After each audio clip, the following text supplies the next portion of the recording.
नमस्कार। कैसे हैं आप सब? आशा है भगवान की कृपा से ठीक ठाक होंगे। एक बहुत ही अच्छी प्रेरणादायक स्टोरी थी जो कि लेकर आए हैं आप लोगों के लिए। ऐसा है, एक शहर में एक महात्मा जी आए थे। वह अपना प्रवचन कर रहे थे। प्रवचन समाप्त हुआ। उन्होंने धर्म पर जो था बहुत ही अच्छा प्रवचन दिया। उसके बाद वह सभी से विनती निवेदन करने लगे कि जो भी व्यक्ति हमारे साथ सेवा सहयोग के लिए जुड़ना चाहते हैं, सहयोग करना चाहते हैं हमारे आश्रम में या हमारे राह में, वह जो है आज नाम लिखवा देंगे। तो उस सभा में से दो लोगों ने अपने अपने नाम लिखवाए। एक का नाम रमेश, एक का नाम था उमेश। और फिर नाम लिखवा कर और अगले दिन आने के लिए उन लोगों को बताया गया था कि आप लोग अब अगले दिन आएंगे, समय पर पहुंच जाएंगे। तो अगला दिन हुआ। रमेश घर से निकला।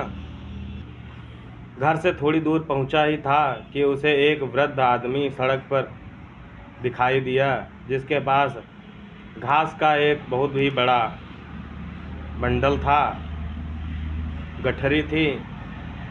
वह लोगों से कह रहा था उठवाने के लिए, लेकिन कोई नहीं उठा रहा था। उसने रमेश से भी कहा कि यह बंडल उठवा दीजिए, लेकिन उसने कहा इतना भारी भरकम बंडल है और मैं इससे भी अच्छा कार्य और बड़ा कार्य, सेवा कार्य देने जा रहा हूँ, तो अभी हमारे पास समय नहीं है। थोड़ी दूर और आगे बढ़ा तो एक बूढ़ी माता जी, जो कि आँख से दिखाई नहीं देता था, वह रोड के दूसरी तरफ खड़ी थी। वो कह रही थी कि कोई हमें यह रोड पार करवा दे। यह सब सुन के वह बोला कि अभी हमारे पास समय नहीं है, मैं जो है बहुत ही इससे बड़ा अच्छा कार्य करने जा रहा हूँ, हमारे गुरुदेव जी बुलवाए हैं और अभी हमारे पास समय नहीं है। और थोड़ी दूर आगे बढ़ा तो एक किसान जो था, वह उसकी बैलगाड़ी कीचड़ में फंस गई थी और ज़ोर ज़ोर से वह अपने बैलों को पीट रहा था, लेकिन गाड़ी और बैल खींच नहीं पा रहे थे। तभी यह निकला और किसान ने रमेश से कहा कि आप तो कुछ धक्का दे दो थोड़ा, जिससे कि बैल निकल जाए और आपके धक्का देने से गाड़ी भी निकल जाएगी। रमेश ने कहा कि ऐसा है, हम जो है बहुत ही अच्छा कार्य करने जा रहे हैं, मेरे पास समय नहीं है और धक्का देने में भी हमारा बिना कीचड़ में उतरे हम धक्का भी नहीं लगा सकते, जिससे हमारे वस्त्र गंदे हो जाएंगे। यह सब जो था, रास्ते में उनको 3 लोग मिले और फिर अंत में वह अपने स्थान पर गुरु जी के पास, महात्मा जी के पास पहुंच गए। महात्मा जी ध्यान में बैठने वाले थे, तब तक वह रमेश आ गया। तो कहे कि थोड़ी देर और रुको, जो दूसरा व्यक्ति उमेश था वह अभी नहीं आया है और जब आ जाएगा तब जो है बताया जाएगा कार्य क्या है सेवा के लिए। तो रमेश कहने लगा, अरे महाराज, जिसको समय का बोध ही ना हो, ज्ञान ना हो, वह आगे चलकर क्या ही कार्य सेवा करेगा। यह तंच कसकर वह जो है हंसने लगा। गुरु जी समझ तो गए थे, लेकिन वह चुप रहे। थोड़ी देर में उमेश आ गया।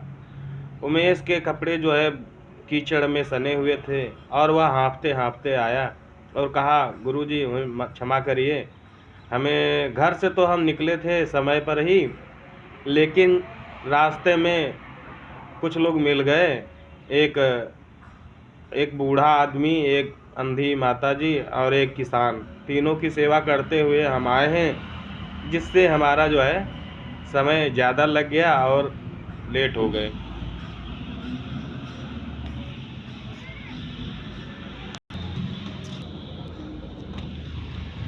यह सब सुनकर जो है गुरुजी कहे कि जो है आप दोनों लोगों का रास्ता तो एक ही था, फिर आपको ये लोग नहीं दिखे? रमेश से पूछे तो रमेश ने कहा दिखे तो थे महाराज, लेकिन अब आपने बुलाया था और आपसे ज़्यादा महत्वपूर्ण कार्य क्या क्या ही हो सकता है। तो इसलिए जो है हम उन लोगों को बताए कि हम जो है बहुत महत्वपूर्ण कार्य करने जा रहे हैं और समय नहीं है। यह सब सुनकर गुरुदेव जो थे, महात्मा जी थे, वह जो है कहने लगे कि वास्तविक सेवा जो तुमको मिली थी 3 लोगों की, वह तो तुम छोड़ के चले आए और सेवा भाव लेके यहाँ आए हो, तो तुम यहाँ आकर क्या ही सेवा करोगे। और उमेश जो था, देखो इसने तीनों लोगों की मदद की। समाज सेवा का मतलब अपने अंदर वह भावना, सेवा भाव होना चाहिए जिससे हम समाज की सेवा कर सकें। समाज में कोई भी दीन दुखी और असहाय व्यक्ति मिले, उसको बिना अपना अहंकार जताए उसकी सेवा करनी चाहिए, यथा संभव जितना हो सके। तो आप स्वयं ही बता दो कि अब आपको क्या करना है। अब रमेश बहुत ही लज्जित हुआ और उसके समझ में आ गया कि वास्तविक सेवा भाव क्या होता है। धन्यवाद।